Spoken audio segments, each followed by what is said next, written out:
संभाजीनगरच्या नागरिकांनी जो माझ्यावर विश्वास ठेवून जवळजवळ 92,000 मतं माझ्या पारड्यात टाकल्यामुळे अनेक लोक विरोधात काम करत असताना सुद्धा मला आज जे सगळ्यांच्या मतदारांच्या आशीर्वादाने आज मी निसटता यश मिळवलेले आहे, पण नक्कीच यापुढे अजून काम करेन आणि जो विश्वास आज 92,000 मतदारांनी माझ्यावर टाकलेला आहे त्या विश्वासाला मी कुठेही तडा जाऊ देणार नाही आणि येणाऱ्या काळामध्ये अजून विकासाची कामं या शहरामध्ये करण्याकरता प्रयत्न करेन।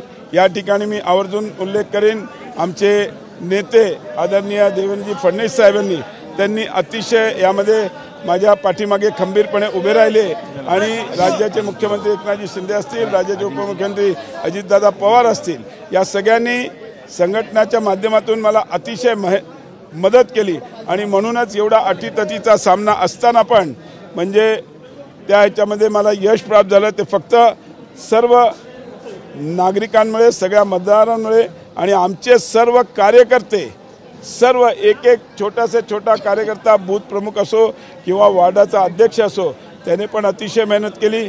सगळ्या माझ्या मित्रांनी मेहनत केली, माझा परिवार पूर्ण, माझ्या परिवारातले पण सगळे सदस्य अतिशय सगळेजण म्हणजे माझी दोन्ही मुलं तर अक्षरशः जसं काय ते राजकीय आहे तसा त्यांनी काम केलं। माझे बंधू असतील, माझे सगळे पुतणे वगैरे सगळ्यांनीच, माझ्या सुना असतील, यांनी सगळ्यांनी याच्यामध्ये खूप मेहनत घेतली आहे। माझ्या कार्यकर्त्यांनी तर आठवड्यात आमच्या महिला सगळ्या भगिनी, सगळे आमचे कार्यकर्ते मित्र आमचे त्यांनी अतिशय खूप मेहनत घेतली आहे। मी या सगळ्यांच्या मेहनतीचंच आज हे चीज आहे, नाही तर एवढ्या अटीतटीच्या सामन्यामध्ये निवडून येणं थोडंसं अवघड वाटत होतं।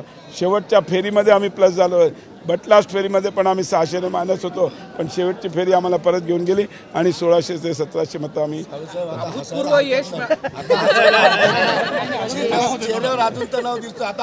सकाळी पण मी हसत होतो, पण असं असते मला असा खूप ओव्हर कॉन्फिडन्स किंवा हे कधी दाखवायचा नसतो राजकारणात, कारण की आपल्याला माहिती आहे माझी 14ची निवडणूक पण अटीतटीची होती, 19ची पण निवडणूक अटीतटीची होती आणि ही निवडणूक आज अटीतटीची।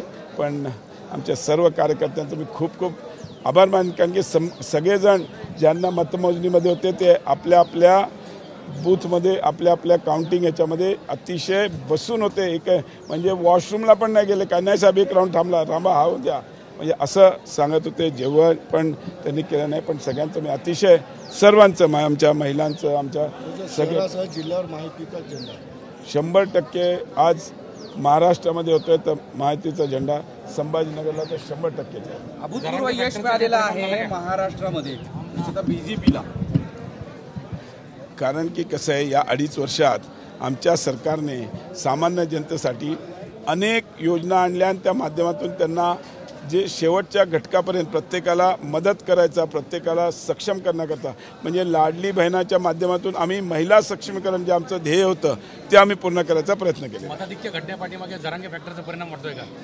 असं आहे, एक गोष्ट लक्षात ठेवा, मतदान काही घटलं नाही आहे, माझे 4000 मतं, पण कसं होतं आहे डिव्हिजन ऑफ वोट्स आणि याच्यामुळे अनेक वेळेस फरक पडतो। मागच्या वेळेस डिव्हिजन नव्हतं काही, यावेळेस डिव्हिजन झालं त्याच्यामुळे घटलं, बाकी मतदान घटण्याचं काही नाही।